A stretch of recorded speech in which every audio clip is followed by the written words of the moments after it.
The Life of Lord Mahavira, Saving Gaushalak, Part 2 of 3, on Between Master and Disciples, given in Chinese and English on August 4, 2019, in the New Land Ashram, Taiwan, also known as Formosa.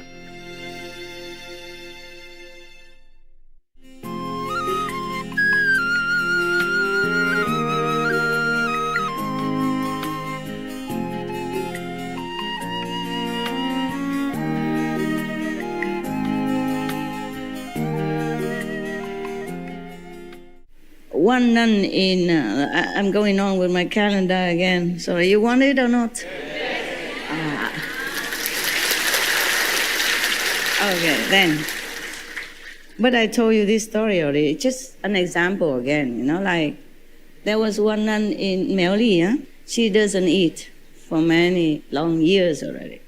People come every Sunday, maybe one bus full. Went there just to worship her or maybe just to be there and take her blessing. She doesn't even talk. She doesn't even preach. She just uses her gesture to tell people to recite Amitabha Buddha. That's all she does. When I was there, that's all she did. And how many people do anything?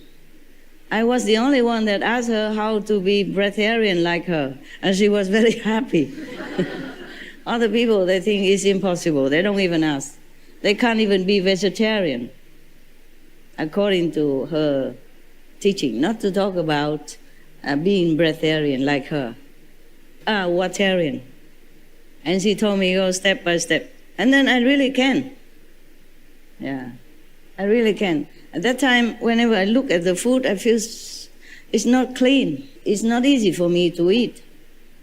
I did not know that I could be breatharian already at that time. I didn't think. And then I could not eat anything anymore. I don't feel like eating. And then I just stopped. I did not stop until somebody provoked me. The abbot told me, oh, you eat only one time a day, but you eat like 3 meals together. I said, oh, yeah? Well, you eat 6 meals. I never mind. And then from that day, I just stopped. I didn't eat anything. Everybody was so scared because I continued working, like cleaning the houses or doing any chores that I should do in the temple. I was alone. And then they were very afraid that I might die or something. They keep asking, you don't eat, but you still working? I say, yeah. I don't eat if I don't want to. I eat if I want to. And they will keep looking at me all the time, until I could not bear it anymore. So I go back to normal. Yeah. It's very simple at that time. I did not prepare nothing. I did not go through 21 days period, nothing. I just like that. That day, no more. I don't feel anything. Don't feel like I miss something or like desiring for food. If I desire for food, it would be terrible. It wasn't. It wasn't any desire. It's so easy to transit, just jump from one to another. Oh, I thought, wow, this piece of cake. At that time, I don't have any disciple. I do anything I wanted. Life is more simple. No worry, no care in the world, and whatever I wanted come true. But I don't even want much. Just some small thing daily, like something if I cannot have it, then I say, I wish I could have that. And then it will come, just like that. Now I wish to see somebody, even though they're far away from thousands of miles away from other countries, from Europe, they will come see me. I just think, and then it come true all the time. And now I pray, I beg, and I don't know if it's coming or not. And now I don't care no more. I don't even wish for anything. Hey, whatever happened, happened. At that time, I did not do all that on purpose. I did not. It's just so easy. Life was so easy. Even I just don't want to eat anymore. I just don't. Imagine that. Now you can try. Even after 21 days, you still cannot stay breatharian. Maybe you take food and then slowly maybe, but it's not that easy. And now that I wonder, how easy was that for me? Now that I wonder, before, for me, is no problem. Because anything I want, it will happen immediately. Nowadays, maybe I wait for a couple of thousand years or something, if something to happen. Yeah, have to meditate a lot. Do retreat a lot. Then maybe things will come slowly. Not so easy like before. But it's just different. At that time, life is easy for me only, but not significantly helpful to the world. So now, life is not all that difficult for me. It's not all that easy like before. Because before I lived like in a fairy tale, whatever I think, just come. I don't even wish. It's just a splitting thought, and then it will come. Of course, I didn't ever think of anything bad, thanks God. Otherwise, it's too easy to come true also. Never mind. Oh, I'm going on with calendar again. Okay, stop there. Now, did you try breatharian? Many of you, some of you try, right? Is it easy? Yes or no? No. I see many heads shaking. Yeah, I know that. Because of that, because I heard so many difficult stories about trying to go without food. Then I appreciated my time back then in New York. Living in New York City, in the temple, but in New York, surrounding with meat-eating people, all kind of people, Taiwanese who come and Chinese who come to the temple. But I have no desire for food at all.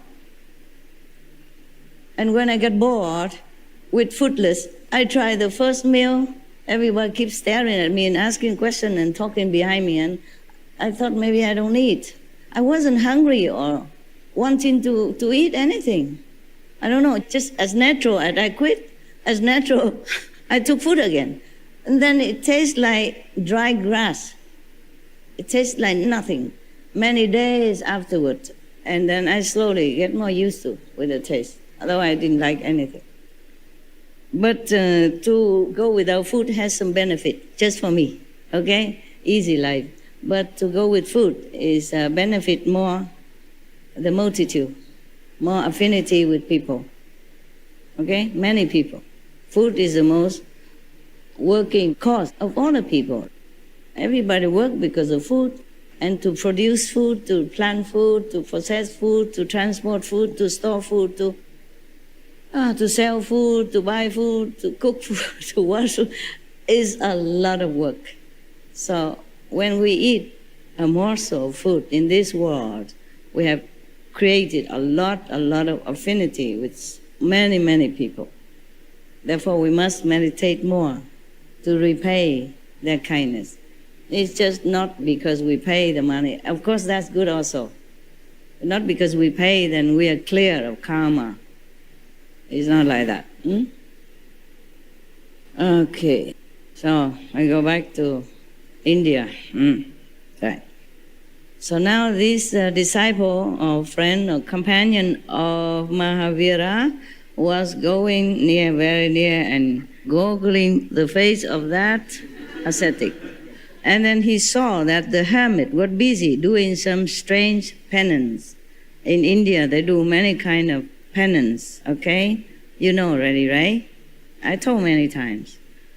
Some are hanging thing on their manly stuff to see how tough it is. Some are sleeping on their nails bed. Some are making a lot of fire around them in the midday sun in summer. Some are standing on one leg often or all the time, yeah? Some don't eat, maybe only once a while. Some eat only once a day. Some eat very little. Some eat only when somebody feeds them. Believing that doing all this kind of hardship on themselves, they will get liberation or see God. Some don't even wear clothes. They renounce everything, absolutely. Even women, even ascetic women renunciate. They also wear nothing. Don't do that in Taiwan. Even if you clean your karma, the police will clean you. Huh? Okay? I'm not sure if it cleans any karma or not. But the police will give you some cleaning. In Taiwan, you cannot even go begging, like a nun or monks in India. You can do that only in a certain special occasion. Like once a year, they make a ceremony to give a title to monks and nuns, yeah? Like if you want to be monks and nuns, then you apply, okay? And then that's like a shaving head ceremony, renunciate ceremony. Yeah, it take maybe 2 months, right? I forgot. 多少？剃度呢？当和尚成大戒的多少个月？2个月哈？有1个月，有2个月。哦 ，OK。戒期不一样。1 or 2 months depends. And then at that time, after you finish your ceremony, then you can go out begging. Just symbolic, one time, no more. And then you have to either go into a temple somewhere to live, or live alone and practice by yourself, but not go out begging. In India, still can. That doesn't mean people will give them anything. Not necessary. I met one monk. 2 weeks, he has nothing to eat because nobody gave him anything. And he had to try to sell something. And not many people buy either. Okay, so now, see, this ascetic, he was doing some strange penance. He was standing facing the sun with his head hanging down and arms straight up. Okay, we can imagine, each one imagine different. But the head hanging down, he's standing facing the sun and with his head hanging down and the both arms straight up. His hair was having very long strands and hanging on the ground like the roots of some old banyan tree. So, due to the heat of sun rays, small insects falling from his unkempt hair were writhing.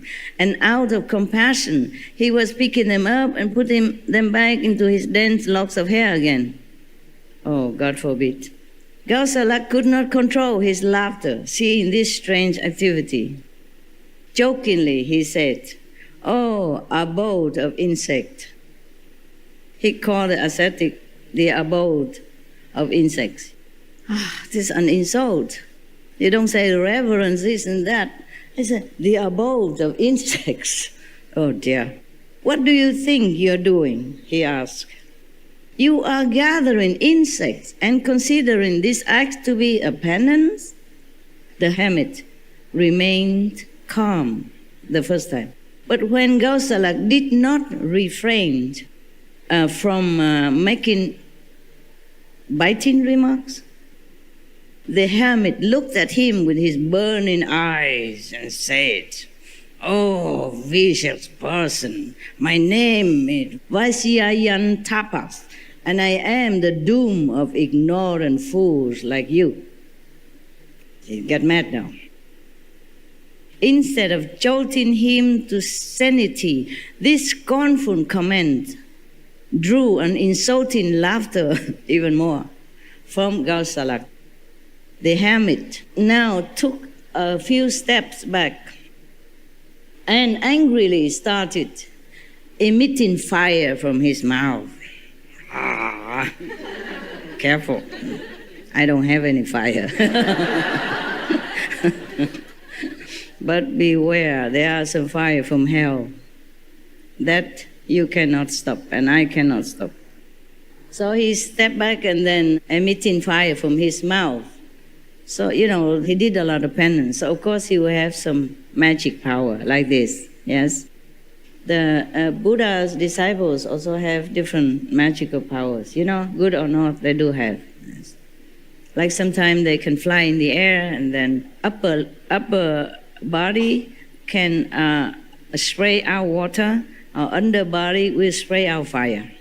For example, like that. Or walking through stones, walking through walls, walking through locked door, flying in the air, making fire out of nothing, walk on water. Now, more or less, this is the main thing, okay? I said I can do, but I don't. I cannot. I'm not allowed to do anything.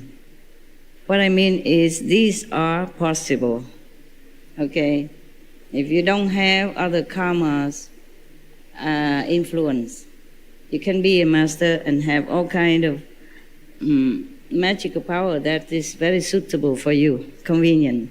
It's just that these powers are not from astral power, so you can use it. Just like the disciples of the Buddhas, of the Buddha, Shakyamuni Buddha. One monk, he was a beggar, but then after he practiced just a short while, he could walk through stone already. Walk means through stone or any obstacles. It's very convenient, in fact. Just if you are a master, it's difficult. You cannot. You sign to relinquish everything. You lose everything. Absolutely, you begin zero again. And then you may gain some again, but if you have a lot of disciples, you lose all the time. And you could lose everything also. It doesn't matter. Just in case you want to be a master and gather a lot of disciples and being famous and all that, think twice. People in this world are difficult to teach, to change. They might listen to you and clap their hands, but they don't understand what you're saying. And even maybe they understand just intellectually, not deeply, not enlighteningly. So very difficult to change their mind and their way of life. And for that, it costs you a lot. Because if they are your disciples, you accept them, whatever they do, you must try to help. So this miraculous power of emitting a fire from your mouth is called, it has a name, it's called Tejolesya, okay? Acquired through long and harsh penance. The Buddha has never condoned any practice of a magical power. These are not high power, okay? They are very low. And you can practice many years doing this penance like the tapas, ascetic here, then you can have quite a few powers. You can also walk on the water. The Buddha one time wanted to cross a river, and there was a boat, and he was about to cross with the boat. And then there was one guy next to the Buddha, he's showing off, something like, how can the Buddha even walk through the river on the water? Why he has to take a boat? So the Buddha asked him, how many years you practice? And then he just walked on the water. You know that guy? Yeah, the one who talked to the Buddha, he walked on the water to show off. And the Buddha asked him, how many years? How long did you practice until you get this power? He said, about 25 years. So he said, I have only 25 corn. I can cross, on the boat. The Buddha has always looked upon these children tricked with not very respectful attitude. He always told Maudalayana, tell him not to use magical power anymore, but he cannot help it. He get used to it. Yeah, he followed the Buddha, but he cannot forsake everything, except his hair and maybe his house. Yeah. So finally, he died by higher magical power. Maybe not higher, but they gathered together, many of them, to counter him alone. So he alone wasn't able to withstand their united power, because they was very angry with him. Maybe many times he make fun of them or something, or defeated them. So they were very angry. Yeah. So finally they gathered together, different sects, and then they killed him. He died tragically. You know already, right? I told you already. So within no time, a ball of fire rushed towards Gaushalak, who retreated with fear and ran to Mahavira, shouting in panic, Sire, save me, this tapas will burn me. So when he reached Mahavira, Gaushalak fell at his feet. Hearing the pathetic call of Gaushalak, Mahavira was moved. He's always moved. Anybody who in trouble or poor or weak or needy is always moved. There is no surprise. They did not even have to write this. I would know it. I would read it to you without the printed words. He was moved. Yeah, nothing new. How surprising, huh? So, turning back, he saw the approaching fireball from the compassionate heart of Shraman Mahavira flowed a spontaneous stream of cool, pacifying energy. When the nectar glands of Mahavira fell on the fireball, it subsided. The angry hermit was astonished to see his fireball dead, extinguished. So he recognized Mahavira as a much greater and more benevolent power than he. So he said, "Pardon me, oh embodiment of benevolence." That is on the contrary of the abode of insects. You see? Yeah, you have to learn manner. Negative words hurt and make people also angry. If they're not angry, at least they feel pain, hurt. So we should be careful what we say, unless really necessary. If not necessary, keep quiet. If we cannot say something kindly, benevolently, beautifully, then don't say anything. If the situation does not ask for, then save it. But this ascetic, he was truly very educated. He was angry then, but he wasn't angry if Gaushalak did not provoke him time and time again and again. He already warned him to stop. He did not stop. So he got angry. But still, he has realization within him. He has spiritual education. So when he recognized somebody greater than him, he addressed him so reverently. That is the way we should always do. Yeah. When I was in the airport a few days ago, I always saw monks and nuns in the airport, and I always saved some money to offer. And I always call them reverend, yeah, or Maharaji, or Mataji. It depends on what religion they came from. If in Hindu, then I call them Mataji or Maharaji or Babu or Babaji or reverence. Is a Buddhist or anything, at least you call them reverence. Or if I see a Catholic, Christian monks or nuns, I always address them as father or mother. Yeah.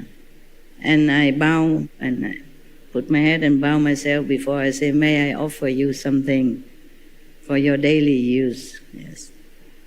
And then I give. And they're always very, very happy. Yes. That's the way we should talk to someone who is trying their best against all temptation and trouble and obstruction in this world to be near God. Their best.